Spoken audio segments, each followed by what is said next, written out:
जी हाँ स्टूडेंट्स, आप सभी का स्वागत है हमारे चैनल लैंग्वेज मेड इजी पे। तो आज हम लोग लास्ट पार्ट में है, यूनिट 2 को रिवाइज करेंगे एक बार और फिर यूनिट 2 ख़त्म।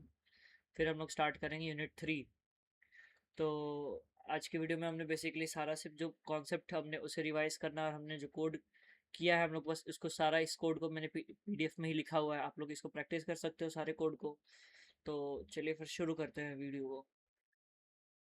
तो बेसिकली आज हम लोग सब कुछ रिवाइज करेंगे। तो हम लोग स्टार्ट किए थे कंट्रोल फ्लो स्टेटमेंट से। Python provides a significant contract on contract construct of one or more statements depending on a condition.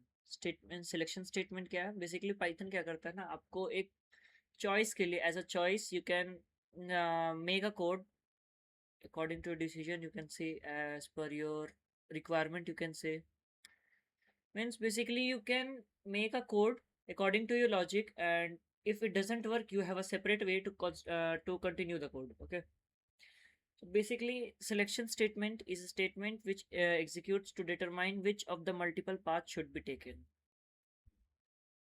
Construct only if लगा के भी हम लोग काम कर सकते हैं, if else भी लगा सकते हैं, if elif else भी लगा सकते हैं, nested if और elif else लगा सकते हैं। मतलब हम लोग एक नॉर्मल if लगा के भी कोड लिख सकते हैं, if फिर डैक प्रिंट स्टेटमेंट, फिर if प्रिंट स्टेटमेंट, फिर else, फिर प्रिंट स्टेटमेंट या कोई भी कंडीशन। और if elif else क्या होता है कि आप एक if लगाए, फिर आप दोबारा एलिफ लगा रहे हो। अगर आप दोबारा इफ लगा दोगे, जैसे आप लोग बोलोगे भाई आप दोबारा इफ लगा दे, तो फिर वो नेस्टेड हो जाएगा, नेस्टेड इफ एल्स हो जाएगा। तो इसलिए हम लगाते हैं इफ, और उसके बाद ही उसी कंडीशन में दूसरा कंडीशन डालने के लिए एलिफ लगाते हैं। उसके बाद जब कोई एक्सेप्शनल केस हो या जैसे वो कोई कंडीशन में ही ना मैच करे, तो फिर हम लोग एल्स लगा देते हैं। नेस्टेड क्या होता है? नेस्टेड इफ एल्स होता है कि आप बेसिकली एक कोड लिखे, उसके अंदर आपने एक लूप डाला, वो लूप रन नहीं किया, आपने दूसरा लूप डाला, वो भी रन नहीं किया, तो फिर एल्स लगा के वो लूप के अंदर, मतलब देखो एक लूप के अंदर हमने इफ डाला, पहले इफ से स्टार्ट किया लूप, फिर उसके अंदर एक और हमने इफ डाला, ठीक है, फिर एल्स एलिफ लगा दिया, तो इफ के अंदर दूसरा इफ लगाए तो नेस्टेड लूप हो जाएगा सिलेक्शन स्टेटमेंट के लिए। आप लूप स्टेटमेंट से पढ़ेंगे, iterative statements, it is a statement which executes a set of statements repeatedly while for और else clauses on loop. Else का उतना काम नहीं आएगा, फॉर और वाइल ही काम आएगा। मैं बेसिकली, आप पिछले वीडियोस में भी आप देख सकते हो, मैंने इफ और वाइल और फॉर पे ही ज़्यादा क्वेश्चन किए, क्योंकि एल्स कोई क्वेश्चन ज़्यादा आता ही नहीं है। तो लूप कंट्रोल, अब देखो लूप चला तो दिया, अब उसे रोकना या कुछ, जैसे हमको कोई अनएक्सपेक्टेड आउटपुट है जो हमको नहीं चाहिए उसे हटाना, या हमें कि हाँ भाई यहाँ आ गया बस यहीं पे रोक देना है, तो वो सब के लिए हम लोग यूज करते हैं loop control statement. It is a statement which transfers the control flow to the some other section of the program depending on the conditions. Break, continue and pass, ठीक है। तो ब्रेक आपको पता ही है कि कोड को अगर हमको जैसे एक्सपेक्टेड आउटपुट, अपने लूप चला दिया लेकिन एक कंडीशन डाल दी कि यहाँ तक आने के बाद ब्रेक हो जाना है, तो एक अपने एक्सपेक्टेड आउटपुट का लॉजिक दे दिया है कि हाँ इस लॉजिक तक जैसे क्वेश्चन ट्रू हो आप कोड रोक देना, तो ब्रेक लगा देंगे उस लॉजिक के बाद ही। कंटिन्यू क्या करता है कि आपको जो डालना है, आपने वो डाला, वो उसे स्किप करके आगे बढ़ जाएगा, ठीक है, आगे का कोड कंटिन्यू कर रखेगा। पास में बेसिकली वो पूरा पार्ट ही को चेंज करके दूसरे लूप में घुस जाता है, वो उस लूप को ही छोड़ देता है। तो आप जैसे देख सकते हो, हमने इफ का एग्जांपल दे के रखा कि अगर हमने नंबर इनपुट लिया, अगर वो नंबर 3 से डिवाइड होकर 0 आ गया, आपको तो ये पता है रिमाइंडर, अगर ये रिमाइंडर के लिए हम लोग यूज़ करते हैं, अगर रिमाइंडर 0 आ गया तो डिविजिबल बाई 3 हो जाएगा। और फिर है हमारा दूसरा एग्जांपल इफ एल्स का, तो हमने यहाँ पासिंग मार्क्स वाला क्वेश्चन किया था जिसमें हमने 33 मार्क्स लेके चले थे। अगर 33 मार्क्स से ज़्यादा है तो पास है, अगर 33 मार्क्स से कम है तो फेल है। तो हमने क्या डाला कि 33 मार्क्स उसको क्राइटेरिया बना दिए। ये ना भी डालो तो चलेगा, लेकिन ऐसे मेंशन करना जरूरी है, मेंशन कर देना कि पासिंग मार्क्स हमने इतना लिया हुआ है। अब मार्क्स जितना है उस पासिंग मार्क्स से अगर ज़्यादा आया तो पास है, अगर नहीं आया एल्स तो नहीं है पास। इफ एलिफ एल्स का क्वेश्चन देखो, हमने एक इनपुट लिया, इनपुट में हमने अल्फ़ाबेट डाला, अल्फ़ाबेट अगर हमने स्ट्रिंग डाला है तो अगर वो अल्फ़ाबेट है तो लिख देगा अल्फ़ाबेट, अगर वो हमने नंबर डाला है तो वो नंबर लिख देगा, अगर दोनों में से कुछ भी नहीं डाला है तो लिख देगा ना अल्फ़ाबेट है ना डिजिट है। तो यही है, देख लो जैसे इसमें देखो इफ़ में हमने लगाया अल्फ़ाबेट है, फिर उसी कंडीशन को एक और बार चेक करेंगे कि अगर कहीं वो डिजिट हुआ तो डिजिट के लिए हमने, अगर देखा कि भाई दोनों में से कुछ नहीं हो सकता तो एल्स लगा के हमने कोड ही खत्म कर दिया वहाँ पे। तो ये चीज़ है इसमें। और आगे हम लोग का आता है, ये है लीप ईयर का क्वेश्चन, जो कि एकदम इम्पॉर्टेंट है। आपको हमेशा इसको याद रखना कि ये कोड कैसे भी आपको लिखना और करना है। तो चलो फिर शुरू करते हैं हम।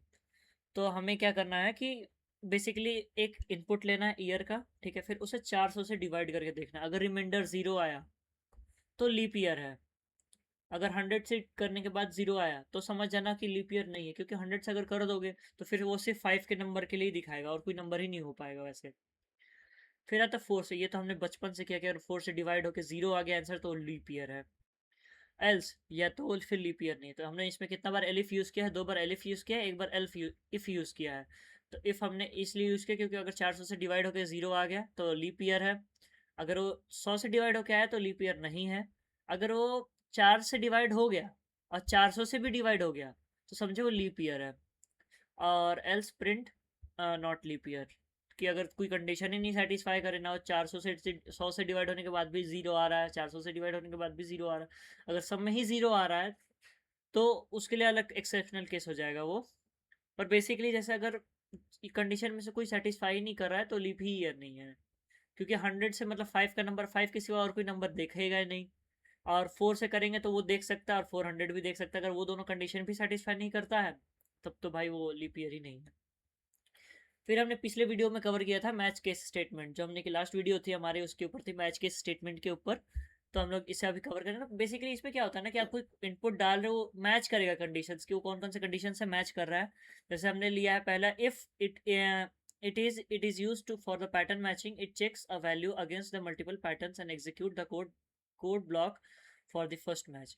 तो इसमें ये होता है कि जैसे आपने पहले इनपुट ले लिया, अब इनपुट को हमने कंडीशन में डाल दिया, ठीक है। वहां पे हमने कंडीशन लिखा कि मैच करो इस वेरिएबल से, और फिर उसमें हमने केस बना देंगे, केस 1, केस 2, केस 3।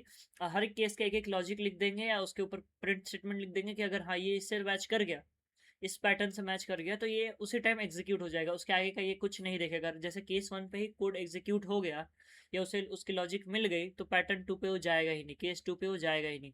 और उसके बाद एक इसमें डिफॉल्ट स्टेटमेंट होता है, जैसे हमने इफ एल्स में एल्स किया था वैसे इसमें होता है case underscore. Case underscore basically वो पार्ट होता है ना कि जैसे अगर आपको कोई ऊपर का कोई पैटर्न ही नहीं मैच किया तो लास्ट में ये डिफॉल्ट केस प्रिंट हो जाएगा ऑटोमेटिकली। तो अब हम लोग इसको पार्ट्स में थ्रू जान लें कि मैच क्या है। मैच बेसिकली स्टार्ट करता है पैटर्न को देखना, हर एक पैटर्न ब्लॉक को मिलाने के लिए। वेरिएबल आपको पता ही है क्या होता है, वो एट द टेस्ट का वैल्यू डालने के लिए हम लोग यूज़ करते हैं एक स्टोरेज। केस क्या है कि जो कंडीशंस हमने डाला है वही बेसिकली केस होता है। पैटर्न क्या होता है कि जो मैच जो हमने इनपुट दिया है और जो हमने केस बनाया है उस चीज़ का उससे है कि नहीं, मतलब रिलेशनशिप है कि नहीं, वो देखने के लिए। वो कुछ भी हो सकता है, आप कोई वैल्यू ले लो, कोई लॉजिक, कोई स्ट्रक्चर, कुछ भी ले सकते हो पैटर्न में। और अंडरस्कोर तो मैंने एज पर बता ही दिया आपको कि वो क्या काम के लिए आता है, कि a wild card that matches anything often use as a default case. हम लोग बेसिकली इसको डिफॉल्ट केस ही यूज़ करते हैं एल्स की तरह, कि अगर कुछ रन नहीं किया तो भाई ये रन करेगा। और हमने इसके ऊपर कल 2 कोड भी किया था, वीक वाला और मंथ वाला। तो आज फिर हम लोग वही दोनों कोड को एक बार रिवाइज कर लेते हैं। तो क्या है, डे हम लोग डे इनपुट करेंगे और उसके मैच करेंगे, ठीक है। यहाँ पे हमेशा लिखना, मैच हमेशा लिखना पड़ेगा, तभी वो पैटर्न के पास जाएगा, नहीं तो नहीं चेक करेगा वो पैटर्न। पहले ही बता दे रहा हूँ, मैच हमेशा लिखना अगर आपको मैच के स्टेटमेंट बनाना है। बेसिकली आपको हर क्वेश्चन में, हर एक क्वेश्चन में जो बेस्ट क्वेश्चन है वही निकाल के देंगे। इसमें इफ एल्स में आपको सिर्फ लीप ईयर का क्वेश्चन पूछेगा या तो वोटर कार्ड वाला क्वेश्चन पूछेगा। और दूसरा जो सबसे इंपॉर्टेंट बेसिक लेवल पे आपको अगर जानना है कि कोडिंग में कौन सा क्वेश्चन ज्यादा आता है, तो फिर मैच केस से तो 110% ही ये क्वेश्चन वीक डेज वाले या मंथ वाला जरूर आएगा। इसको आप हमेशा करके रखना। फिर फिमोनाकी, और आपको ये भी सिखाऊंगा, वो लास्ट पार्ट में सिखाऊंगा क्योंकि वो बहुत मतलब वो कोड बहुत बड़ा है और आपको सीखने में भी टाइम लगेगा। तो यही है। और हम लोग चलता है फिर मैच केसेस पे। मैच केसेस में मंडे ट्यूसडे, जैसे हमने डे इनपुट ले लिया वीक का, कि हम लोग को चेक करना है कि भाई वो डे वीक में है या नहीं, तो हमने मैच केसेस बनाया। और फिर हमने किया केस मंडे ट्यूसडे वेडनेसडे। अरे हाँ, मैंने तो आपको ये शॉर्ट तरीका से नहीं था ना। चलो ये शॉर्ट तरीका से कर लेते हैं एक बार। ये शॉर्ट तरीका बस बेसिकली ये है कि हमने पिछले वीडियो में हमने case 1 Monday, case 2 Tuesday, case 3 Wednesday, case 4 ऐसे करके हमने लिया था और लंबा सा कोड लिखा था। और ये जो तरीका है इसमें सिर्फ आप एक सीधा लाइन ले लेके आप कोड को आगे तक लिख सकते हो। जैसे कि आपने प्रिंट स्टेटमेंट में वीकेंड ले लिया, ये ऐसे करके हम लोग कर सकते हैं। तो मैं आज इस तरीके से आपको मंथ और वीक वाला लिख के दिखा देता हूँ। तो बेसिकली चलिए स्टार्ट करते हैं। Control N control S. ये शायद लेक्चर नंबर हमारा 11-12 होने वाला है। इसे कर दो। लेक्चर नंबर 12 में आज हम लोग करेंगे कोड की प्रैक्टिस, वो भी सिर्फ बेसिक लेवल वाली। इससे हटाओ, पीडीएफ को ले आओ। तो हम लोग अभी ये कोड को लिखेंगे, जैसे कि हमने ले लिया day equal to input, sorry INT क्यों लिख रहे हैं, input input enter the day of the week, match day case. अब हम लोग जैसे मैच लिख दिए, ठीक है। अब क्या करेगा कि जो डे इनपुट है उसको मैच करेगा केस। अब हम लोग केस लिख के पैटर्न लिखेंगे। क्या हम लोग को लिखना है, जैसे अब हम लोग यहाँ लिखेंगे मंडे, ठीक है। फिर हम लोग देंगे एक ये वाला एंटर के ऊपर होता है जो, ऐसे करके फिर लिखेंगे ट्यूसडे, ट्यूसडे।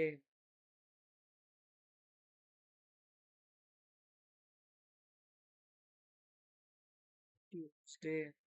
फिर हम लोग चलेंगे एक और लाइन, फिर उसके अंदर लिखेंगे वेडनेसडे। फिर आएगा थर्सडे। फिर हम लोग लिखेंगे फ्राइडे। तो ये सारे हमारे वीक डेज हैं, ठीक है। तो हम लोग अब लिखेंगे इसके नीचे प्रिंट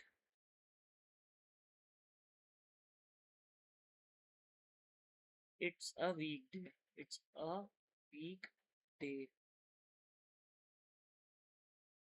अब हम लोग फिर दूसरा केस बनाएंगे, जिसमें हम लोग सिर्फ संडे और सैटरडे को देंगे, क्योंकि वो सारे वीकेंड्स होते हैं हमारे।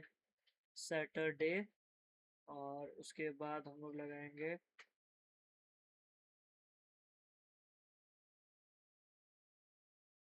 सैटरडे, और हमारे आ जाएगा अब संडे, संडे। और हम लोग करेंगे प्रिंट इट्स अ वीकेंड। तो अब इसे रन करके देखते हैं हम लोग। अच्छा अच्छा अच्छा अच्छा, इसीलिए ना, इसीलिए वही मैं बोलूँगी, मेरे को बार बार वो देने की क्यों जरूरत पड़ रही है। अब हो जाएगा। तो हम लोग जैसे यहाँ लिखेंगे मंडे, तो इट्स अ वीकेंड, ठीक है, सॉरी वीकडे। अगर हम लोग फिर F5 दबा के, ओके ओके, फिर हम लोग यहाँ लिख दे संडे, तो ये दिखाएगा वीकेंड, ठीक है। और हम लोग ऐसे ही फिर से रन करा के देख सकते हैं, फ्राइडे। कुछ भी दो दो तो आ जाएगा इनपुट। और वही हम लोग इसको सेम मंथ वाले के लिए भी कर सकते थे, जैसे हमने यहाँ जनवरी लिख के कर दिया, या वैसे हमने पूरा मैं यहाँ पे मंथ लिख के दे दिया। मैं ये रिवीजन सीरीज है, इसलिए मैं सारा कोड नहीं करा रहा हूँ। इस कोड से आप समझ सकते हो कि हम लोग कैसे करेंगे। तो यही है बेसिकली इफ एल्स के लिए, सॉरी मैच केसेस के लिए। अब आता है लूप्स। लूप्स में बेसिकली हम लोग ये पढ़ते हैं कि वाइल लूप जो है, दो टाइप के लूप है जो हर टाइम आएंगे, वाइल लूप और फॉर लूप। वाइल लूप तब तक चलते रहेगा जब तक उसका कंडीशन ट्रू नहीं हो जाता। जिस दिन कंडीशन उसका ट्रू हो जाएगा वो कोड वही रुक जाएगा। मतलब जैसे उसका कंडीशन सेटिस्फाई हो जाएगा, वो कोड तब तक रन करेगा जब तक उसका मतलब कंडीशन ट्रू है। जैसे उसका कंडीशन ट्रू नहीं होता, जैसे कंडीशन ट्रू नहीं होता है, मतलब फॉल्स हो जाता है या गलत हो जाता है, तो वही रुक जाएगा। जब तक कंडीशन ट्रू है तब तक वो चलते रहेगा। तो ये सब वही दिया हुआ है। और जैसे कि हमने लिखा था ये वाला code, i equal to while i greater than equal to 10 कर देते हैं ना। ये कोड मैं बहुत बार करा चुका, इसलिए मैं इसको एक ही बार यही कोड सिर्फ कराऊंगा, और एक कोड फॉर लूप पे करा दूंगा। आई प्लस इक्वल टू 1। अब हम लोग यहाँ कर दें, नहीं, ये लो, देखो ये तब तक कंडीशन चलते रहा जब तक आपका कंडीशन ट्रू नहीं हो जाए। जैसे 10 आया तो 10 पे रुक गया। तो यही है बेसिकली फॉर लूप में। फॉर लूप में बस इसी का हमें लिमिट रहता है, ठीक है। फॉर लूप में जैसे हम लोग लिख दिए आई इक्वल टू निखिल, या यहाँ पे हम लोग यहाँ पे वन ही लिख सकते हैं। वन लिखो ना नंबर। अब देखो बस सेम चीज हम लिखेंगे फॉर हाँ, ये रेंज का हो जाएगा ना पहले। नहीं नहीं, पहले आपको स्ट्रिंग का ही दिखाता हूँ। स्ट्रिंग में देख लो, रेंज वाला भी अभी करेंगे। रेंज वाला के लिए हम लोग जैसे अभी यहाँ निखिल, ठीक है। अब हम लोग को करना है कि निखिल का सारा वन एक एक एलिमेंट प्रिंट हो। तो यहाँ लिखेंगे ए इन आई और प्रिंट कर देंगे ए को, प्रिंट ए। ठीक है, अब देखो, अब इसे हम लोग करेंगे रन। तो निखिल आ गया ना, आपको शायद दिख नहीं रहा, ये देखो यहाँ पे दिख रहा है निखिल। ऐसे ही ये प्रिंट हो गया। अब हम लोग आते हैं रेंज पे। अब हम लोग इसमें रेंज कैसे सेट करेंगे? देखो, रेंज तो एक इसमें पहले से लिमिट है, क्योंकि आपने पहले जो इनपुट देगा उतना ही बेसिस पे चलेगा। इसमें लूप कंडीशंस आप कुछ भी डाल दो, वाइल फॉर लूप में आप जितना इनपुट दोगे या लॉजिक में जितना आप इनपुट आउटपुट, एक जगह ना कहीं आपको मेंशन लिमिट करना ही पड़ेगा। जैसे हमने इनपुट में लिमिट इस बार सेट किया था, अब हम लोग करेंगे रेंज में, जहाँ पे हम लोग क्वेश्चन लिखेंगे फॉर आई इन रेंज करके। देखो लिखते हैं बेसिकली सब कुछ फॉर आई इन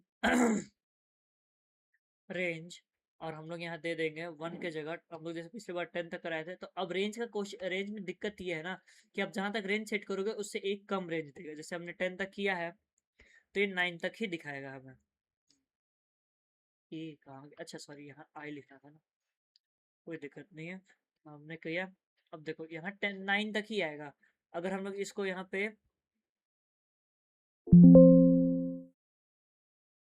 11 करेंगे,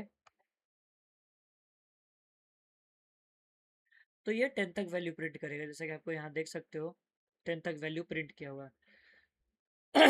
अब हमें है कि हमें जीरो से नहीं स्टार्ट करना भैया, हमें तो 1 से स्टार्ट करना। तो हम लोग क्या करेंगे, यहाँ पे एक फॉर्म होता है कि इसको लिखने का। जैसे हम लोग यहाँ पे पहले इनिशियल लिखेंगे, ये एंड वैल्यू हो गया। अब हम लोग लिखेंगे, तो देखो अब ये 1 से स्टार्ट होगा, 1 से लेके 10 तक जाएगा। ठीक है, अब जैसे है कि हमें 1 से लेके भैया 10 तक एक एक को छोड़ के जाना है। ठीक है, हमें हर एक वैल्यू नहीं लिखना। तो हमें यहाँ पे करेंगे, एक यहाँ लास्ट में 1 लगा देंगे, फिर F5 दबा देंगे। यहाँ पे तो एक एक का वैल्यू ऐसे ही तो स्किप हो रहा है, 2 कर दो, इधर आ, बंद हो जा। अब हमें करेंगे F5, और आप यहाँ देख सकते हो 1 3 7 जितने ऑड नंबर है वो सारे प्रिंट हो गए हैं। तो ये है बेसिकली इसका पार्ट। और इसमें जैसे कि अब हम लोग बता देते हैं आपको कि ये जो फर्स्ट नंबर है, ये इनिशियल नंबर होगा, ये एंड नंबर होगा, और ये जो है ये स्टेप बताएगा कि कितना स्टेप स्किप करना है पार्ट। तो इस तरीके से हमने ये कर सकते हैं। और इफ एल्स तो आपको पता है कि लूप में भी हम लोग इफ एल्स कैसे लगा सकते हैं, और ये क्वेश्चन हमने कल पैटर्न का कर ही लिया था। ब्रेक स्टेटमेंट क्या है? ब्रेक स्टेटमेंट का मैं ये कोड करके ही दिखा देता हूँ कि i equal to 10 while I greater than equal to num if। अब हमने जैसे while के अंदर ही हमने कंडीशन डाल दिया कि i अगर 5 से डिवाइड है और इक्वल टू 0 है, तो रुक जा, जैसे हमने 10 तक वैल्यू किया। ठीक है, पर अगर जैसे वो 5 से डिवाइड होके 0 आता है, आंसर 0 आ गया रिमाइंडर में, तो उसी टाइम रोक देना, 5 तक ही प्रिंट होगा, 4 तक ही प्रिंट होगा, क्योंकि 5 तो प्रिंट नहीं हो सकता, क्योंकि 5 तक ही कंडीशन था। तो हमें यहाँ पे ये डाला था, हमने देखो भूल गया।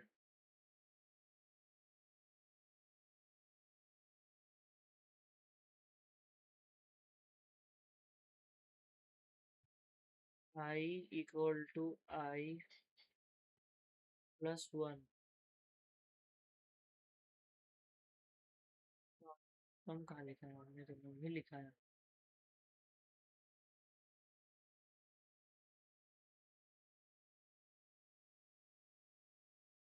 ठीक,